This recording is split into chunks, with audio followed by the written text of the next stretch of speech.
Bienvenue sur votre chaîne, chers téléspectateurs. On se retrouve aujourd'hui pour une nouvelle production de votre programme Femmes d'Impact sur la chaîne, votre chaîne Woman TV Talk Show.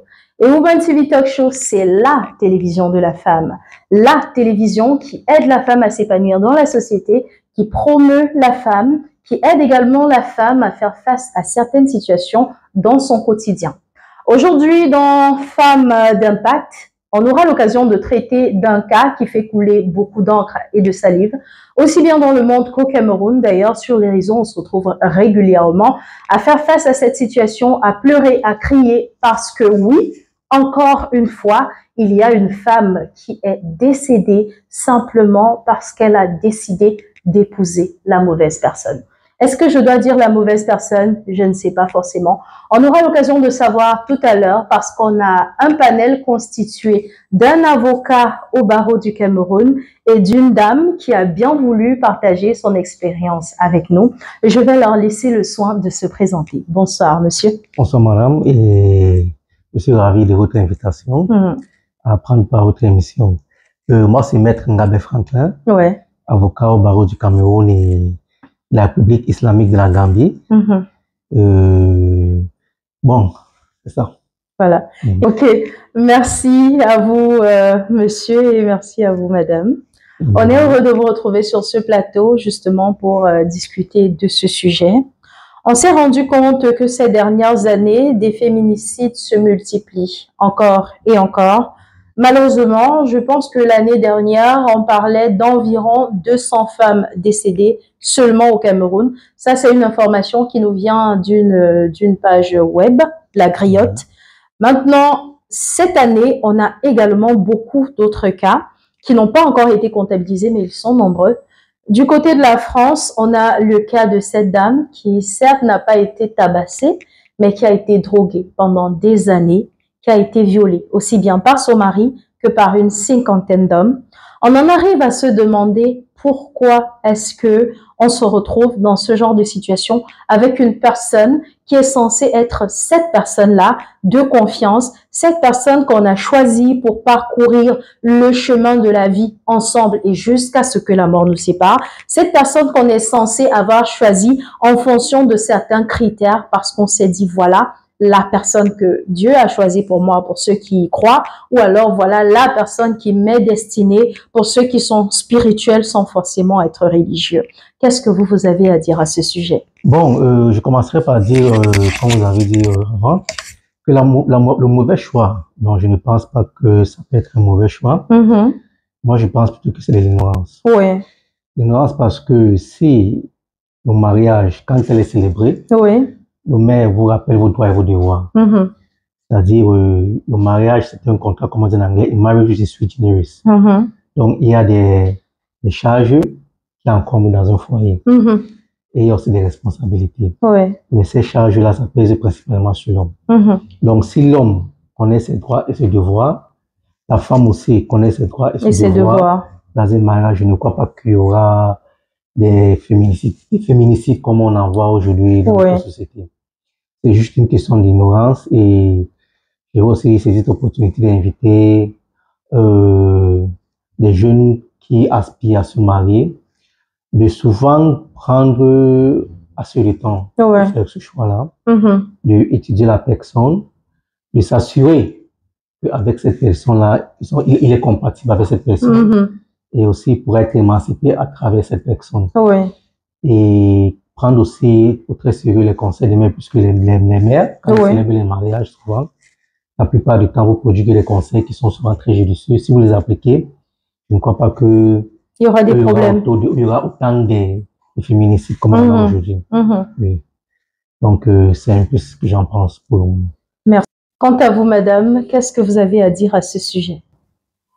Bon, pour ma part, déjà, comme monsieur Maître a dit, les conseils que monsieur le maire propose deux fois, oui, on peut bien les appliquer. On peut dire oui, on va le faire, mais après, dans le mariage, c'est plus trop ça. Au début, ça va, après, ça ne va pas. Oui.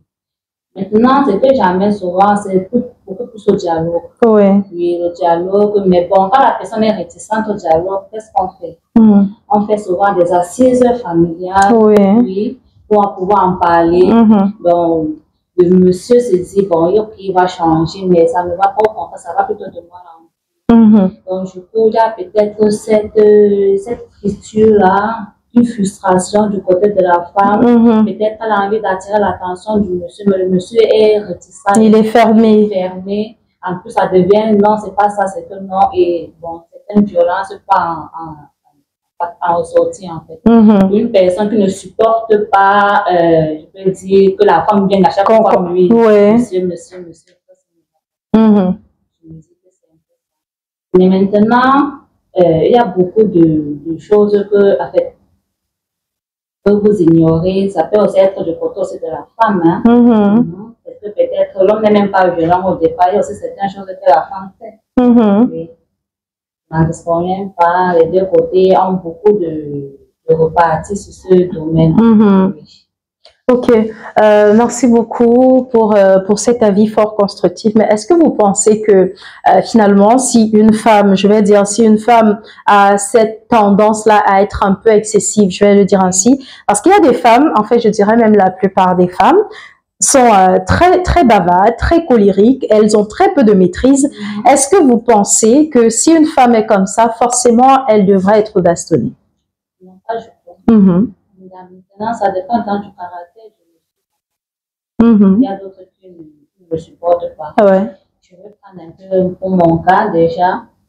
Oui, j'étais avec un monsieur. C'était très bien au départ, ça allait super bien. Oui, ça. Mais après un moment donné, il a commencé à avoir un peu de mensonges. Déjà, peut-être qu'il rentrait déjà un peu plus tard que d'habitude. Maintenant, c'est que bon, on fait des petites missions du week-end. Bon, je pouvais passer. Je passais même, en fait. Mais quand ça se répétait, et quand j'ai dit non, monsieur, mon chéri, aujourd'hui j'ai rentré tard, on s'était qu'il y avait le travail, mais on fait plus si, on sait que je suis un peu occupée. D'accord, je reste tranquille. Il vient me dire pourquoi tu es allé te raconter notre intimité. Tout ça. Est-ce que tu manques de quelque chose? Mais je ne manque vraiment de rien, mais ton absence me manque. En même temps, tu n'es pas la gardienne de sa maison. Voilà. C'est un peu là que ça commençait un peu à être difficile. Je levais deux fois un peu le ton. Ça ne lui plaisait pas. Donc, du coup, quand il disait stop, ça va. Et moi, j'étais là, non. Il s'autorisait à lever la main sur toi. Après une gifle, je reste tranquille. La gifle, moi aussi, il faut aussi que je me défende. Après, ça partait un peu de... J'imagine un peu la défense, parce que bon, après aussi, on n'est pas très... Bon, je sais pas. Non, on arrive, mais c'est pas beau. Oui, mais pas du tout. Oui. C'est vrai qu'après, quand on n'est plus forcément dans cette situation-là et qu'on a réussi à traverser la chose, qu'on a atteint un certain niveau, je vais dire moralement, on parvient à penser à ça et ne plus pleurer, mais sur le moment, c'est quelque chose qui est très difficile à vivre. Comment est-ce que vous pensez? Parce que tout à l'heure, vous nous avez dit que si dans un couple, ils écoutent les conseils du maître et là, de mère, et là je m'adresse à maître, si dans un couple, ils écoutent écoutent les conseils des mères, il y a de fortes chances qu'il n'ait pas de problème dans leur foyer. Je ne partage pas forcément cet avis parce que je me dis, avant d'arriver chez le maire, ils ont écouté tout plein de conseils. Vous savez que quand on décide de se marier, c'est dans toutes les familles qu'on fait ça. Les parents vont vous faire asseoir, vont vous tenir un monologue qui va durer des heures et des heures. Sauf qu'après, quand on se retrouve dans le foyer, les réalités ne sont plus les mêmes. Est-ce que vous pensez que quand on arrive dans le foyer, est-ce que c'est la pression peut-être due à la vie commune qui fait en sorte qu'on en arrive là, ou alors c'est simplement un manque de maîtrise, ou alors c'est un comportement qui a été caché depuis le départ, ou même qui a été visible mais que la femme a négligé? Parce que dans la société, on nous dit généralement, quand tu as une personne violente en face de toi, parfois la femme elle est trop amoureuse, parfois c'est l'homme qui est trop amoureux parce qu'on ne le dit pas assez, mais il y a des femmes qui sont violentes.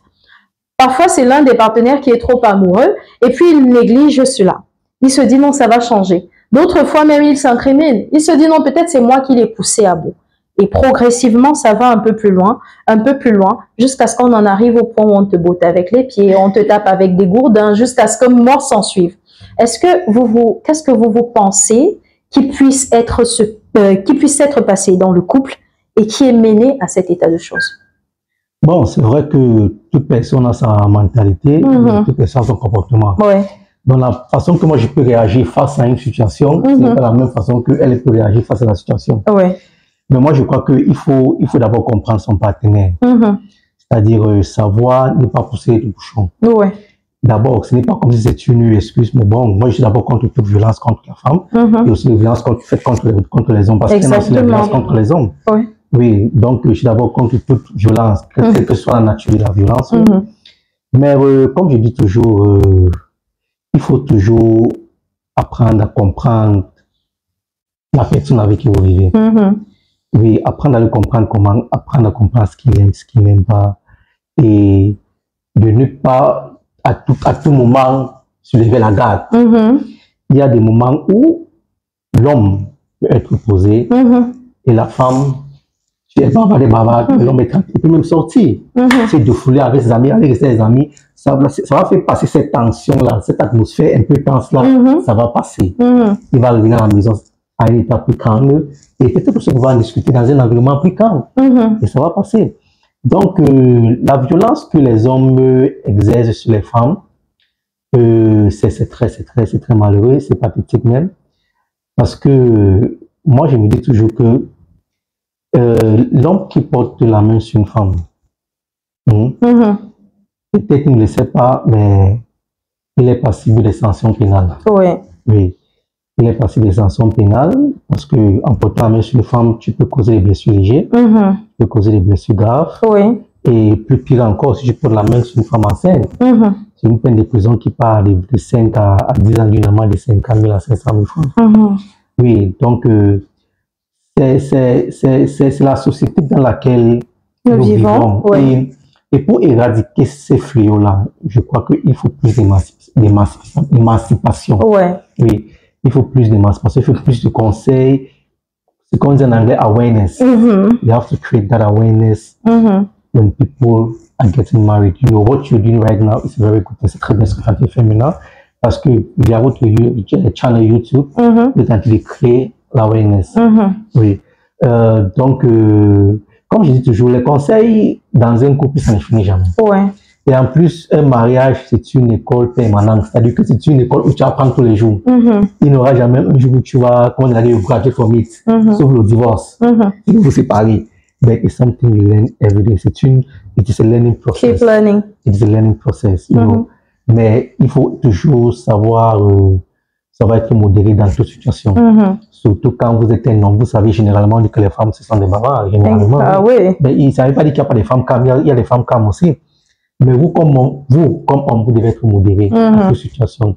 Surtout si c'est une femme. Moi, je dis qu'on ne tape pas sur une femme qu'on aime. Exactement. Oui, on ne tape pas sur une femme qu'on aime. L'homme qui tape sur une femme, on peut dire que bon, c'est la jalousie, mais la jalousie n'est pas brutale. Moi, c'est ma conscience, la jalousie n'est pas brutale. La jalousie peut exprimer, mais qui sont brutales.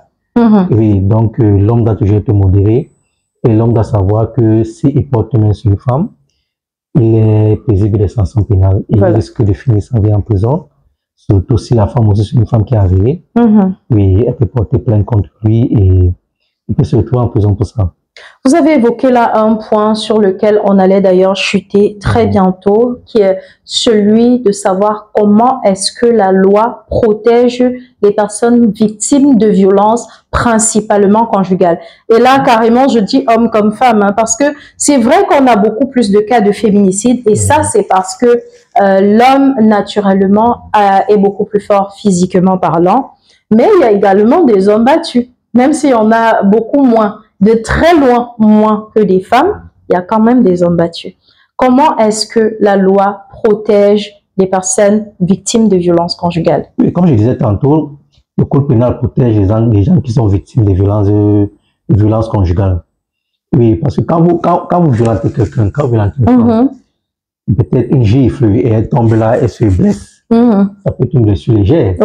Oui, mais quand vous prenez peut-être un truc, peut-être je peux me prononcer, je ne sais pas quoi dire, un boudin, vous la frappez, elle se fend la tête, elle se casse le pied. Ça, c'est des blessures graves. Ouais.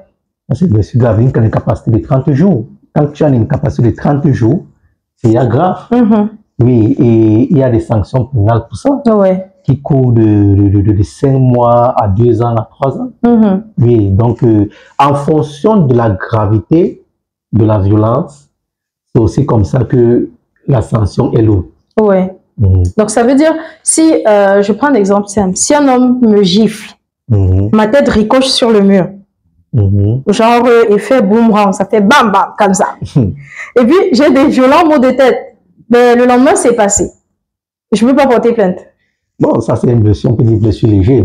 C'est léger, c'est une truc de 2-3 jours. Oui, là, c'est vrai que ça a une sanction, mais ce n'est pas si lourd comme les autres. Oui. Donc c'est la véritable sanction. Toute forme de violence est punissable par la loi. Oui. Merci beaucoup. Bon, on va passer la parole à Jade. Elle a probablement beaucoup de questions également à vous poser. Découvrez le summum du confort et de la durabilité avec les appartements meublés Boss Life. Nos logements sont équipés de tout ce dont vous avez besoin pour un séjour inoubliable, y compris une connexion Wi-Fi rapide et fiable. Nos appartements sont alimentés par des plaques soleil. Pour une empreinte écologique, nous proposons également un service de location de voitures sur place. Réservez dès maintenant votre séjour chez Boss Life et profitez du confort que nous offrons dans nos appartements meublés de luxe. Nous sommes situés à Douala Terminus, derrière Barcelone Hotel. Contact 682 82 48 33. Boss Life et Partner. Live like et Boss. Merci Aurélie de me passer la parole. Alors, mesdames et messieurs, pause publicitaire. Je viens vous rappeler ici en cet instant que la maison Women TV Talk Show vous prépare, j'ai envie de dire, une méga conférence. Les femmes, on va vous surélever. Surélever, je dis bien, jusqu'au ciel.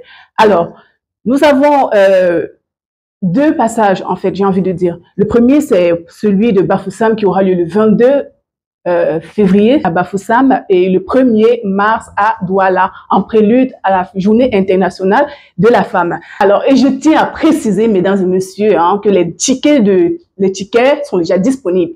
Et je peux vous confier un petit secret, vous aurez, mais alors, beaucoup de lots à gagner. Alors, maître, je reviens à vous, si vous me permettez. Quelles sont les conséquences que peuvent avoir la violence conjugale sur les enfants? Bon, c'est vrai que ça joue une conséquence très énorme chez les enfants, puisque psychologiquement, les enfants ils ont une morale très bas. Oui, vous savez, what they call a broken home can never bring up a right child.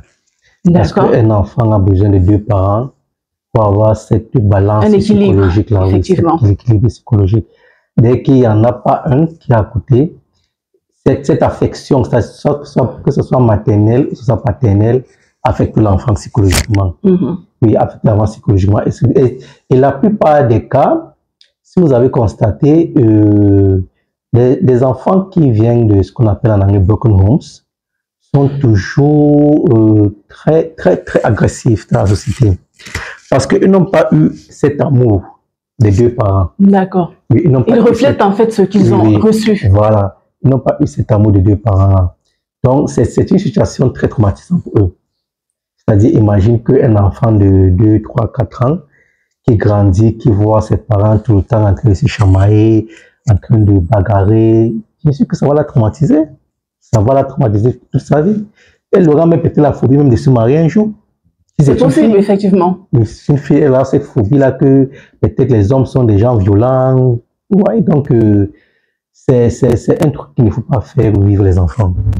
Et moi, je conseille toujours aux gens, même si vous avez des problèmes, c'est vrai qu'il n'y a aucun couple qui n'a pas de problème, mais il faut toujours faire le maximum de ne pas toujours s'afficher devant les enfants. Vous pouvez les régler en catimini dans votre chambre, seulement vous devez vous en parler, et que les enfants ne se doutent de rien.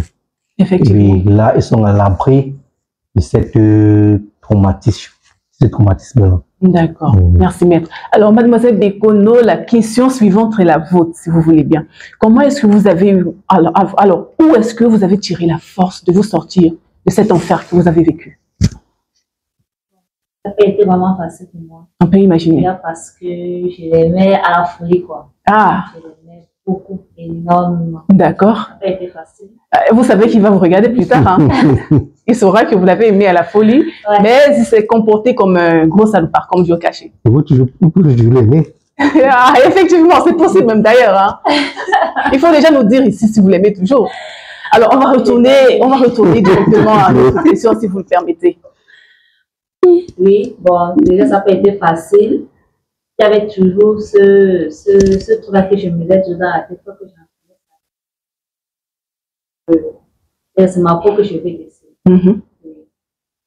Parce que ce n'était pas évident. Bon. Vous avez combattu le bon combat. Vous en êtes sortie vivante, triomphante. On vous en félicite parce que beaucoup n'ont pas ce courage-là de partir à temps. Je suis partie sans qu'il ne sache. Et du soir, en fait, le jour où il est parti en mission, pour voir qu'il est à la maison. D'accord. Je vais se laisser avec eux. Ah, vous avez juste laissé le lit. Mais elle a carrément vidé la maison. Ok, d'accord. Et quel est le conseil que vous donnez aux femmes qui vous regardent, qui sont présentement en train de passer par la même situation, pardon, mais qui n'ont pas la force, qui ne savent pas par où commencer? Déjà, c'est pas facile. Vous avez beau aimer la personne, vous dites que non, il va changer. Il ne va pas changer. Il ne change pas du jour au lendemain. Tu vis la même, tu as vécu la même, tu vis la même situation que j'ai vécue. Pas pendant que tu es encore temps. Pas pendant que tu es encore temps. C'est un jour, on ne connaît pas le traumatisme que tu as déjà. Peut-être que tu as même déjà frappé contre le mur, ton cerveau est déjà pendu d'un côté, mais tu ne sais pas. La prochaine fois, là, sera la mort subite. Et c'est comme ça, tu perds ta vie et tes enfants vont rester souffrir. Parce qu'il ne prendra pas soin de tes enfants, il sera en pas facile, mais tu vas t'en sortir. La vie, c'est devant. Et si vraiment il t'aime et qu'il veut vraiment changer, il va te prouver qu'il va changer.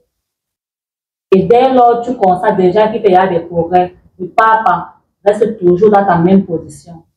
Tu seras sûre et certaine que non, il sera non, c'est bon. Merci pour ce bon conseil. On va terminer avec vous, maître, j'ai envie de dire. Vous, en tant que législateur, quel est le conseil que vous donnez aux hommes là, qui sont prompts à agir, à agir de manière, j'ai envie de dire, animalière, violente, oui, vis-à-vis de leurs copines, de leurs compagnes? Bon, ce que je peux donner comme conseil, c'est que les actes de violence qui posent sur les femmes, ça a des conséquences pénales, ça a des conséquences, ça a des sanctions pénales, qui pour la plupart des cas de 5 mois à 5 ans d'emprisonnement et des amendes à partir de 50 000 francs à 500 000 francs. Depending on the gravity of the violence anyway. Effectivement. Donc, moi, je les conseillerais de plus de retenue. D'accord. Et nous sommes tous des hommes. Et moi-même, j'ai une femme. Donc, quand la femme est dans ces états qu'on connaît, la meilleure des choses à faire, c'est de sortir de la maison, aller prendre quelque part, aller prendre un pot avec un ami. Ça va vous calmer. Ça va, comme on a fait cette expérience-là et ça marche jusqu'à aujourd'hui. Nos parents l'ont fait. Effectivement. Ça a toujours marché, donc je ne crois pas que ça va faire marcher un jour. Et quand vous revenez à la maison, c'est plus calme. Et vous pouvez en discuter avec votre partenaire. Bon, tu ne vois pas que ce que tu as fait là, c'était pas bien. Vous causez et puis vous arrangez, la vie continue. D'accord. Love is a very beautiful thing and marriage is a sacred union that does not need to be dissolved because of petty problems. You can always sort out your issues. No home is perfect. Effectivement. Yeah. Personne n'est parfait, en fait. En fait, je voulais ajouter au 100%. Oui. Comme on a parlé de porter plainte, je l'avais fait. Je l'avais fait une fois. Je suis partie faire un certificat médical. Je suis allée porter plainte. Il devait se présenter. Il n'a pas répondu à la convocation. Il n'a pas répondu à la convocation. Au contraire, c'est retombé encore sur moi. Vous avez pris ces choses et partir avec. Justement, En même temps, je tiens à signaler que vous n'aviez pas encore signé un acte, hein, sauf erreur de notre part. Vous n'avez pas signé un comité de biens quelque part. Mais vous avez carrément, comme Maître le précise, vous avez carrément vidé la maison quand même. Non, mais là, elle était encore là. Quand elle a porté plainte, elle était encore dans le foyer. C'est encore dans le foyer que vous avez porté plainte. Et quelle suite a été donnée au dossier? J'ai porté plainte, j'ai fait un certificat médical, j'ai écrit violence conjugale et j'ai fait une demande. On est convoqué, j'ai porté la convocation, il me dit c'est quoi? Je dis que non, vas-y. Je n'ai jamais présenté, au contraire, c'est pas. C'est encore retombé sur moi. C'est tombé sur vos commandes. Ok, vous en faites pas. Vous nous envoyez, désolé. Mesdames et messieurs, vous l'avez compris, le féminicide, les violences conjugales sont sévèrement sanctionnées par la législation camerounaise et pas que au Cameroun, hein, par la législation dans le monde entier. C'était tout pour cette émission de ce jour, mesdames et messieurs. Nous avons été plus que ravis d'être sur ce plateau en ce jour en présence de nos fabuleux invités à qui je dis merci, Maître Gabet, d'avoir bien voulu accepter notre invitation. Bon, c'est moi qui vous remercie. Si j'aurais un conseil à vous donner pour cette émission, c'est que vous savez, il faut faire en profiter à tout le monde parce que vous avez des sujets intéressants. Donc, il faut faire en profiter à tout le monde parce que j'ai l'impression comme s'il y a une partie du Cameroun qui n'a pas de votre émission. D'accord. Vous êtes deux présentatrices. Je crois que s'il y a une troisième présentateur ou présentatrice arrive qui est anglophone, pour aussi faire bénéficier alors, pour la petite précision, Maître Aurélie Foucault est francophone, carrément bilingue. Ah, ok, ça je ne savais pas. Francophone bilingue. Parce qu'au cours de notre entretien, elle ne causait que le français. Ah, mais c'est parce qu'elle se retenait. Ah, ok, je comprends. Aurélie, elle est bilingue. Il faut faire en profiter à tout le monde, en fait. D'accord. C'est ce que je voulais dire, il faut faire en profiter à tout le monde. Merci pour ce conseil, Maître. Et vous, Mademoiselle Bekono? Bon, merci beaucoup de m'avoir invité sur le plateau pour partager mon expérience vraiment sur une très bonne émission. Merci. On espère vous revoir très bientôt, mais pas avec un nom violent encore. Hein. Et voilà, mesdames et messieurs, nous vous rappelons une fois de plus, appuyez sur la cloche de notification, abonnez-vous, likez, commentez et partagez. On se revoit à une prochaine édition.